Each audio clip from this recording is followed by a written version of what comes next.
Hello friends, मेरा नाम है विकास। मैं आज आपको बताऊंगा बिरहोर जाति के बारे में। ऐसा जाति जो पेड़ को छू देते हैं उस पर कभी बंदर नहीं चढ़ते। रामायण काल से जुड़ी है ये कहानी। सबसे पहले आप हमारे चैनल को सब्सक्राइब करें, शेयर करें। अगर आपको ये वीडियो अच्छा लगे तो आप लाइक जरूर करें। मुख्यतः छत्तीसगढ़ से रायगढ़ जिले में निवास करने वाले बिरहोर जाति के विशेष जनजाति में शामिल है। बिरहोर जाति के संबंध में मान्यता है कि ये जिस पेड़ को छू देते हैं उस पर कभी बंदर नहीं चढ़ता।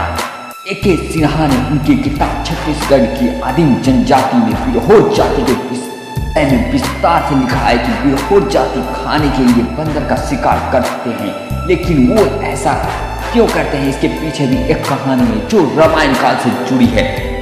बिरहोर जाति शिकार करने से पहले मंत्र पढ़कर बुलाते हैं भूत। बिरहोर जाति के लोग शिकार का जीवन यापन करने के लिए ये लोग मुख्य रूप से बंदर का शिकार करते हैं। ये लोग सामूहिक रूप से शिकार करते हैं। शिकार के लिए कोई निश्चित शुभ मुहूर्त या दिन नहीं होता। शिकार पर जाने से पहले बिरहोर लोग धार्मिक क्रिया करते हैं, जिससे पता चलता है कि शिकार के लिए जान मिलेगा या नहीं। इसके लिए 3 आदमी एक जगह बैठते हैं और एक चावल लेकर थोड़ा थोड़ा सबके हाथों में देते हैं। फिर सब जोहार जोहार के मंत्र पढ़ते हैं और भूत को बुलाते हैं। भूत बताते हैं कि शिकार मिलेगा या नहीं। मंत्र पढ़कर भूत बुलाने के बाद जो आदमी चावल देता है उसके शरीर में भूत प्रकट होता है। जब वो कांपने लगता है तो मान लिया जाता है कि उस व्यक्ति पर भूत प्रकट हो गया। उसे एक बोतल शराब देते हैं और पूछते हैं कि शिकार मिलेगा या नहीं। जब भूत बता देता है कि शिकार मिलेगा तो थोड़ी सी शराब जमीन पर गिरा देते हैं। इसके बाद बचे हुए शराब को सभी पी लेते हैं और शिकार करने को निकल जाते हैं। बिरहोर जाति बंदर मिलने पर बजाते हैं सीटी। शिकार के लिए कम से कम 6 लोग जाते हैं। सबके पास धनुष्वान, लाठी, टांगी, हंसिया और एक आदमी के पास बंदर पकड़ने का जाल होता है। जंगल में जाने के बाद सभी लोग एक जगह बैठकर विचार विमर्श करते हैं। इसके बाद 2 लोग बंदर ढूंढने निकल जाते हैं और बंदर मिलने पर सीटी बजाते हैं। सीटी की आवाज़ सुनकर उनके अन्य साथी सभी सीटी बजाते हैं। इसके बाद सभी चुपके बंदर की दिशा में चलने लगते हैं और बंदर को चारों तरफ से घेर लेते हैं। कुछ यूं जाल में फंसाते हैं बंदर को। 2 लोग पेड़ के बीच 15 फुट लंबा बंदर जाल बांध देते हैं और उस ओर से छोड़कर बाकी ओर घेर लेते हैं। इस दौरान कुछ लोग पेड़ के डाल लेकर बैठे रहते हैं ताकि बंदर को पेड़ होने का भ्रमण हो। वो लोग बंदर को घेर कर इधर उधर दौड़ाते हैं। कहीं भागने की जगह न मिलने पर बंदर जाल में की ओर भागता है और फंस जाता है। जाल में फंसते ही बंदर को मार दिया जाता है। कभी कभी छोटे बंदर को जिंदा रखा जाता है और उसे बाजार में बेच दिया जाता है। बिरहोर जाति को बंदर खाने के पीछे है ये कहानी। एक कोलतीन परिवार में 2 बेटियां थी। किसी से अवैध संबंध में स्थापित होने से बड़ी लड़की गर्भवती थी। बच्चे को जन्म देने पर उनकी माँ बाप शर्म महसूस करने लगे। इसी कारण रात को ही उनके माँ बाप झोपड़ी को गिराकर भाग गए ताकि बच्चों को उसकी माँ दोनों को दबाकर मार दिया जाए।